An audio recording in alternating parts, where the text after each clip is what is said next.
Hey everybody, and welcome to a new episode of Bobboom. I'm going to be going over some more GameStop stuff. It kind of recently occurred to me, a few other stories, and I'm not really going to go over the older videos to see if I've talked about them before, but I will. I will talk about them. Um, I recently went back into the older store, or the old store that I used to work at, and I didn't recognize any of the employees. I didn't recognize any of the people. They actually even changed the floor on the inside because of, I'm not going to say recent, but somewhat recent weather damage. And it looked nice. The store actually looked better because of it. Because if you've ever gone into a GameStop and you see how cramped it is, they had very poor lighting. They had, or they still do have very poor lighting. But it's kind of a short building. It's a wide room, but it's short. So you kind of got this sense of being cramped in with a very dark colored rug, and then you had uh, really shitty lighting going on. So it just kind of always felt kind of just gloomy in there. But now they have this uh, really kind of bright. I'm not gonna say white, but a very nice mixture of beige and gray, like plastic wood floor. Um, Kind of strange, but at the same time, it brightened up the place. I actually didn't feel that bad for walking in simply because the lighting in the building was different. Simply because uh, I wasn't bombarded with just sad colors everywhere, and that's one thing that uh, a lot of a lot of places need to get in their head right, because the cheapest option isn't always the best option, you know. Um, there are other things you have to consider. So, like if someone were to have a bad day and walk into an extremely gray and boring and dull room, are you really doing them a service? No. Um, anyway, I went in there and I said, "Hey, do you have any PC games?" And the guy says, yeah, we don't have much of a section, but sure, here you go." And he showed it to me, and they're still charging absolutely ridiculous prices for all the PC games that they have left. The one of the only real things that they're trying to push nowadays is World of Warcraft, other Blizzard stuff. Oh yeah, well, we sell digital codes and stuff too. Ha, yeah, nice try. He even brought that up. I mean, you technically have to. If someone were to come into a GameStop, right, and they're willing to pay for a digital PC code, they obviously are completely living under a rock somewhere else. Like, they're far away. Not only do they live far away, they live under a rock very far away. So there was no way I was gonna pay for anything like that. A few of the games that they did have were still like $50, $60. They're, like I said, they're trying to push Blizzard stuff, World of Warcraft, and everything. The new Legion guys. Um, but they were very nice to me. Like I said, I didn't recognize any of these people. Uh, I forgot what game I asked for. This event happened maybe about 3 weeks ago. Uh, but they promptly looked up the release date for it, and of course they asked if I wanted to reserve it. I told them no, and he goes, "Are you sure? Are you sure you don't want to reserve it?" And I was like, "I'm positive, positive."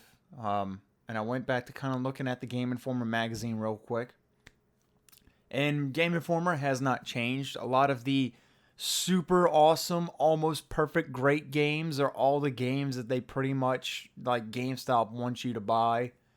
So, again, if you haven't watched my older GameStop pieces, I'm pretty sure that I mentioned that Game Informer magazine. This might have been somewhere else. Game Informer magazine is an ad piece for GameStop.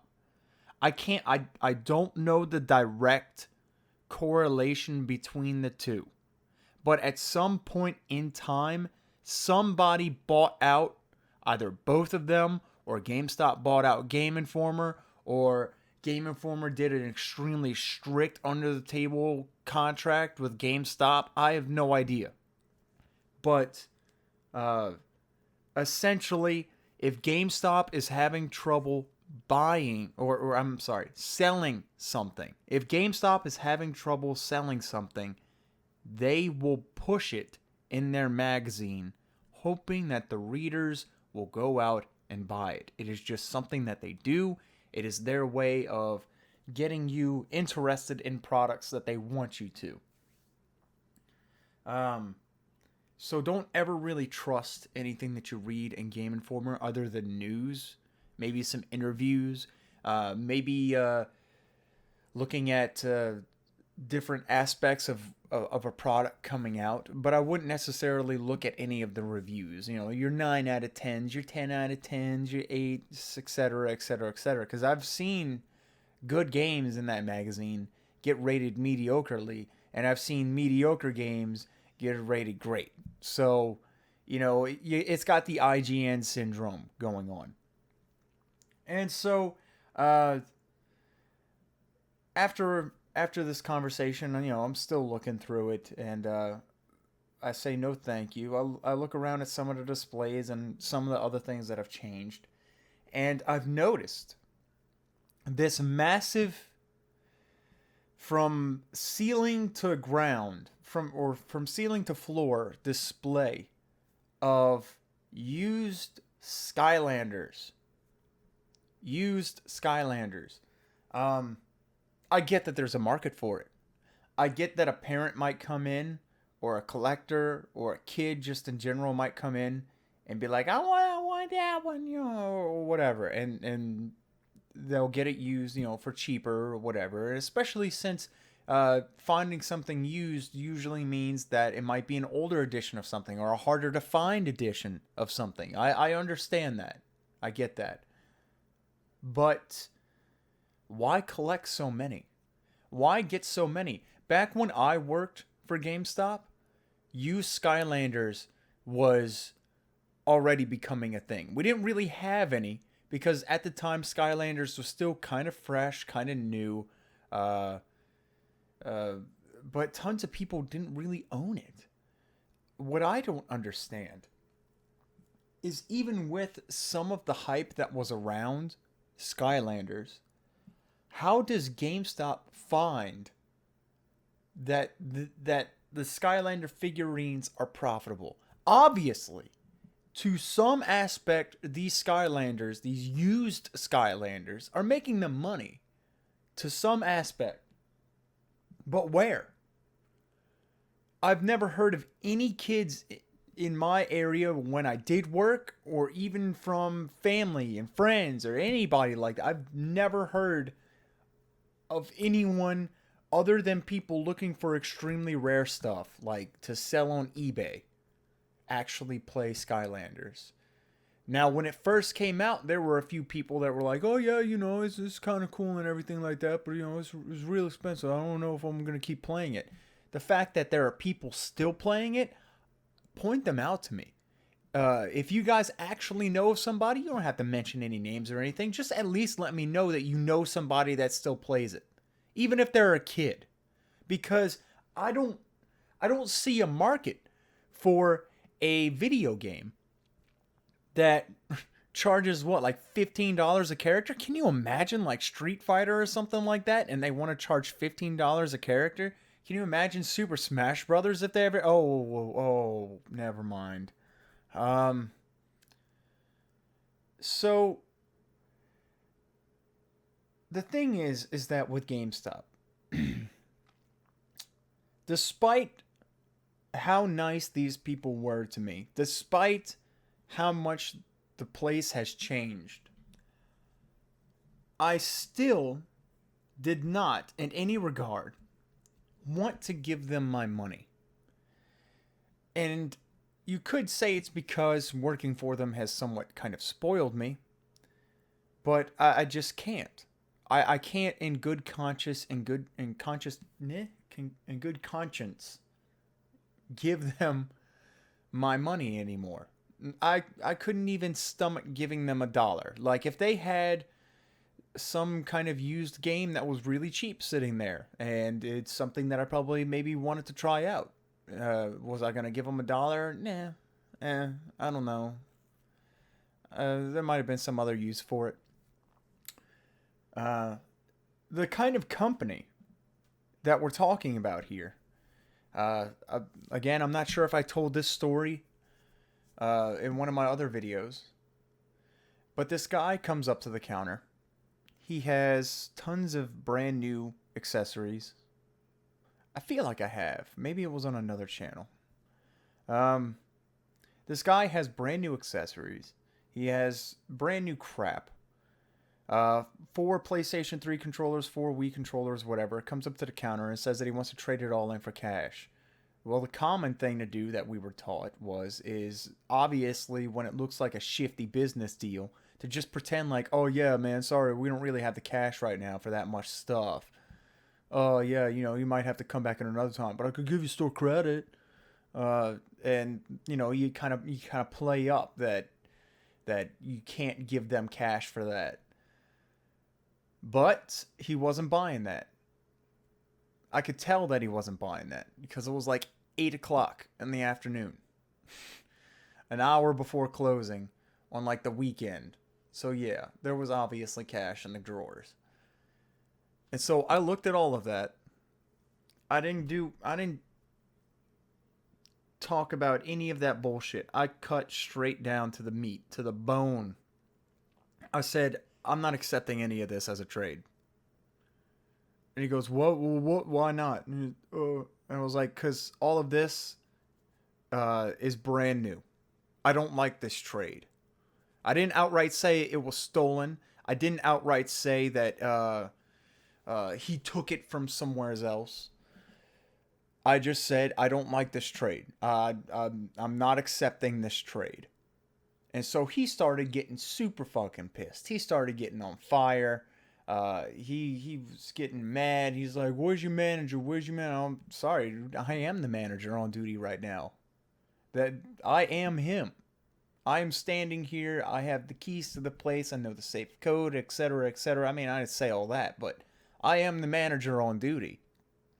No, there's someone in the back. No, there's no one in the back. It's me. It's me and this one other guy that's working with me at the time. And so he got super mad. He took all of his items. He stormed out. And just one time, I think the very next day, the district manager, Daniel, you remember him, the British district manager.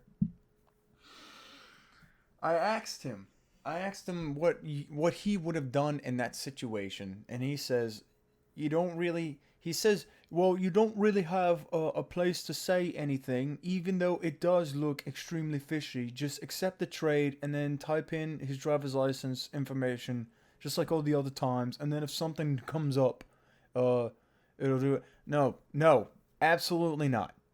That advice is bullshit. That advice is 100% bullshit. Yes, there is a way to deal with those situations, but just accepting the trade is not one of them. You want to know why you want to accept the trade, Daniel? Is because those brand new accessories were going to be for used price, which means it would have been direct profit for us to fucking sell them, wouldn't it? Used items with GameStop are 100% profit for GameStop. Can you imagine if your store with zero consequence got a bunch of brand new controllers in that you were selling for a used price? Straight money for them. And it's all based on a big old fucking lie. No, absolutely not. I couldn't do it. And that was actually close to the point when I just started giving up with that job. So So he's like, okay, well, just trade it in and then just see if something happens eventually and stuff like that. No, that man never came back to that store after that. He never came back. You want to know why? Because he knew he fucked up. There's no way you're gonna bring me brand new 4 PS3 controllers, 4 Wii controllers, 4 Xbox controllers, all brand spanking new. Oh yeah, we were having a party over the weekend. Oh, you were having a party, huh? With 3 different consoles, brand new controllers. Oh yeah, I'm sure you won the lottery, didn't you, buddy? Bullshit, right? So I didn't take those in because it was just going to continue the cycle. These people were going to trade in their controllers. They were going to get cash. Then they were going to try and steal more stuff, and they were going to come back. And yeah, there's a great possibility that they could have eventually been caught. But in my consciousness, as far as me working, my work ethic, I could not accept that trade, right? I could not do it. That's why I can't work in a pawn shop or anything like that, because someone's going to bring in something that's stolen. In fact, there was actually one time where a woman was pretty discouraged that her phone was actually traded in by a man. This man came in. He brought in an iPhone, and we asked him to unlock it because that's one of the tests that we do to make sure that it's your phone, is that we ask you to unlock it.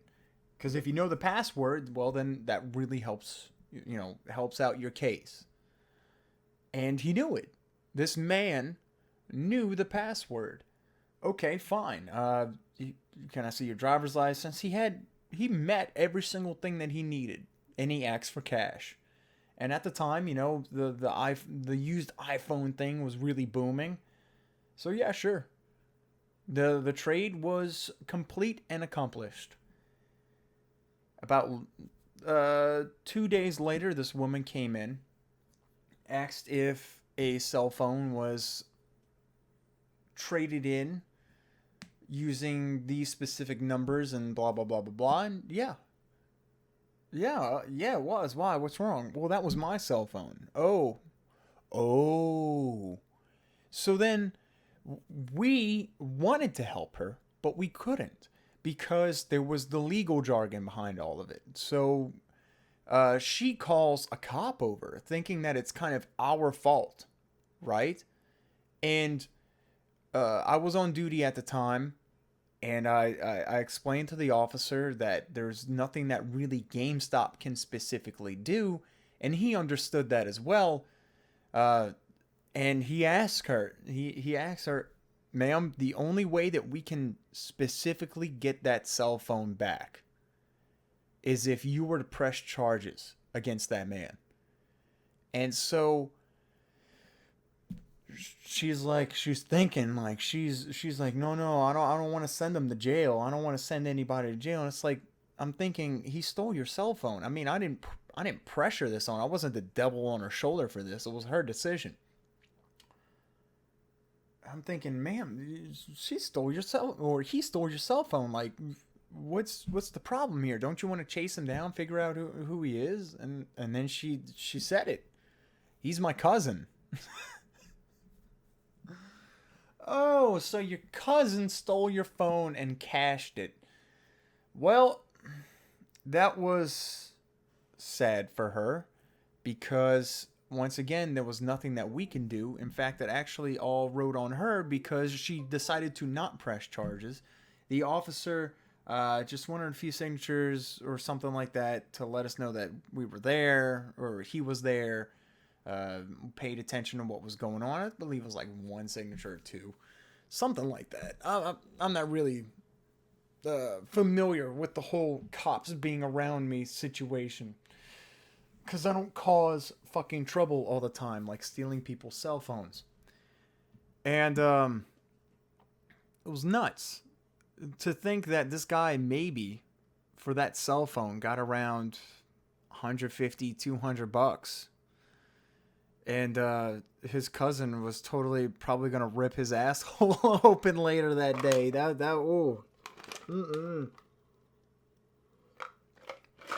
There was another story uh, that this kid, this I guess back when he first started coming in, he was a bit of a kid. Um, and he wanted to trade in some games, and obviously, uh, since he was below 18, he didn't really have anything sorted out. He didn't have a driver's license or anything. He was obviously maybe about 16, pushing 17. And he came up to the counter, and he's like, "Yeah, I want to trade these games in." All right, cool. You got a driver's license? No, man. I forgot I forgot it at home. Well, sorry, man. I can't help you. Well, hold on. At least put my name and stuff in the system. Um, sure, I guess. Let's try this out.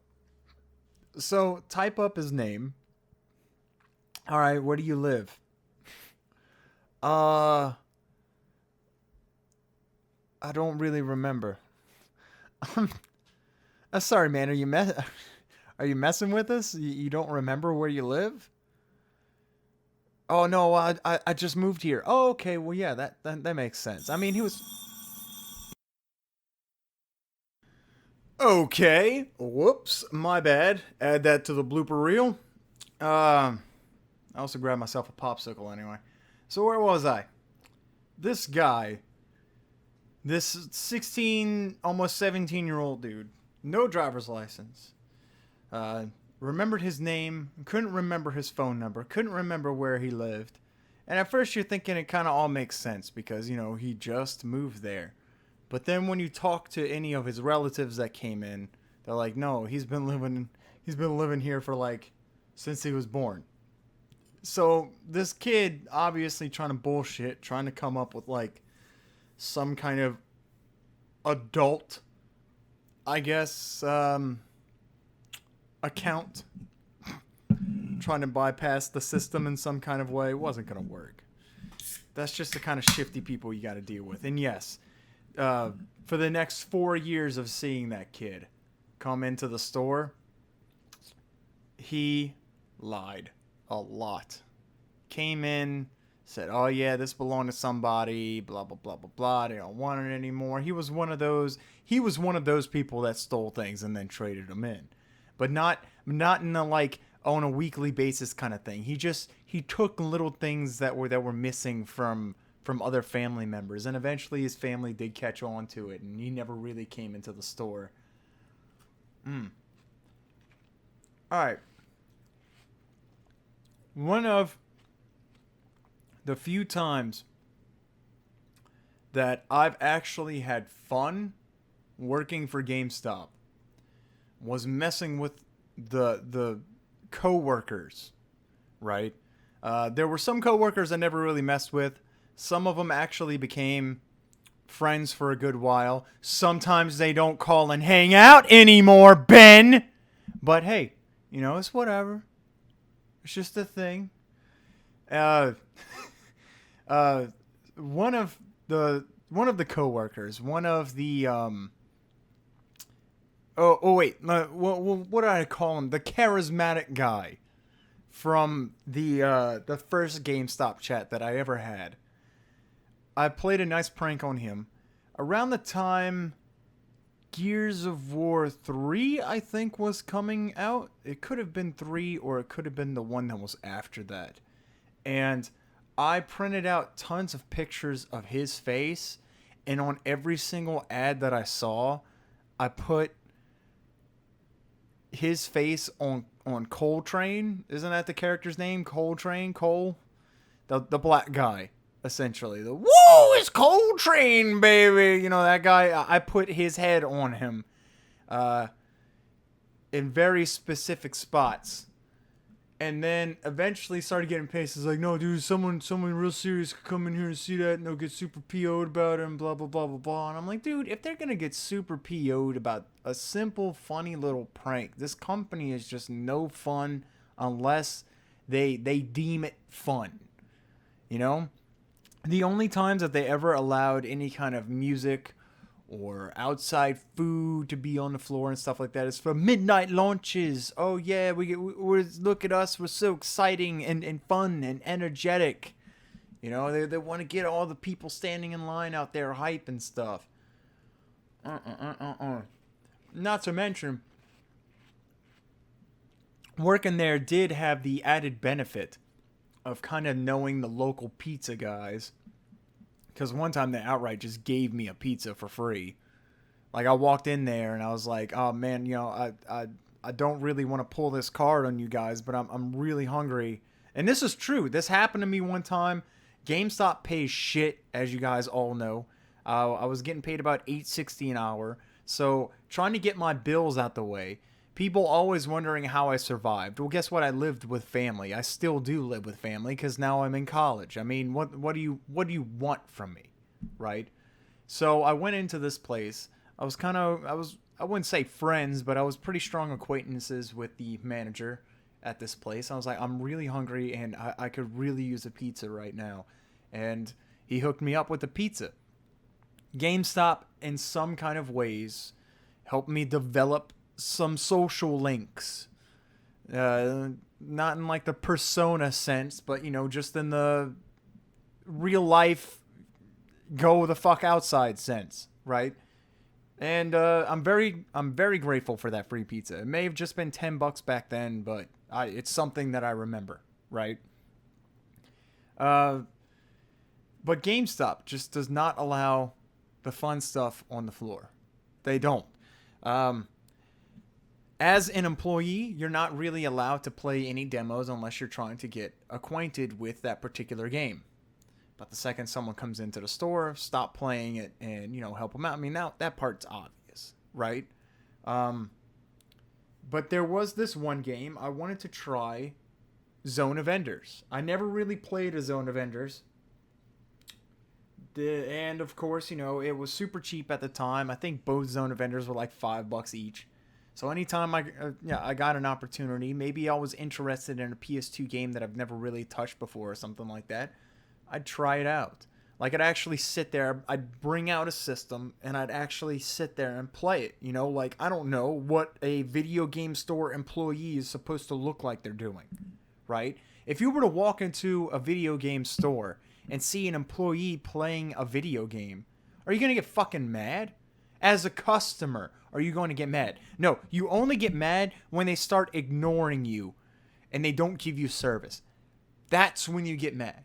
But when you walk in and you see an employee playing a video game and he asks you, hey, do you need any help? Is there anything that I can help you with? They stop what they're doing and blah, blah, blah. And you're like, no, I just really want to look around. And you're like, okay, man, well, let me know if you need any help. I'm here if you have any questions. Nope. That is not acceptable. You need to be over their shoulder. They try and train you to be like these hawks, these no fun zone hawks, right? So someone walks into the store, you ask them the line of questions, hey, you need any help, blah, blah, blah, blah, blah, you need help looking for something. And they're like, no, I'm just looking for something. Oh, well, that's supposed to cue you to approach them, by the way, and mention specific deals and stuff like that that's going on. There was even a small time when, hell, they might even still do it, because I think this actually happened to me, I don't know, a year and a half ago when I revisited the place before the time that I was talking about now. They ran up to me, they asked me if I needed, no, I don't need any, and then can you have, they're like, take this flyer, and the guy actually walked up to me, and he's like, he walked around the counter. He took the energy to walk around the counter to come up to me and hand me a flyer. And I was like, no, man, I really don't want that flyer. I was honest with him. I was like, I'm sorry, man, I really don't want that flyer. I'm just going to throw it away. And he's like, please, come on, dude. He actually straight up said this to me. He's like, they're really looking for this kind of stuff, and it's on camera. And I was like, all right. I didn't say anything after that, but that's he's doing this out of fear. He's straight up doing this out of what is it, 1984? Right? That's the story, 1984, right? And yeah, it is. And he's scared out of his mind. He doesn't want to openly admit it, but he knows he's being watched. Big Brother is watching him, so he better do everything that they tell him. That is not a healthy work environment. That is not a place where people can work and be happy and be healthy. That is not a place that I would ever deem acceptable unless absolutely necessary. If you cannot find any other job after like a month, 2 months, 3 months, and these people are like, yo, we'll hire you, take it. You got bills to pay. Do it until you find something better. But don't hold on to GameStop. Don't. The place is terrible. I'm kind of running out of a few stories right now. There's just a few things that popped up into my head that I wanted to kind of talk about. If any of you, anyone watching this, has any questions, any ideas as far as stuff you wanted to know about GameStop, I may have only worked there for 4 years, but I feel like I am at least educated enough to enlighten you a little bit in some procedures. If you haven't already seen some of my other GameStop videos, there's 2 other ones. The first one is my most popular video on my channel with over 10,000 views on it, maybe even 11,000 by the time this video is made. The second one is more of a Q&A. It doesn't really have a whole lot of stories in it. It doesn't really have a whole lot of stories in it, but it does have some direct questions that are answered. But again, shoot me up. I'm willing to answer anything I need to about this company, and it doesn't scare me. This is not something I feel like they can legally approach me on. This is all from personal experience. This is I'm pretty sure somewheres along the line when they hired me that they made me sign some kind of paper that I'm pretty sure I read that I can't talk about company policies and stuff like that while I'm working for them, and et cetera, et cetera. So fuck you guys. This is me expressing my free speech. If you ever have to come at me and try and sue me over my free speech and my personal experience with your company, fuck you.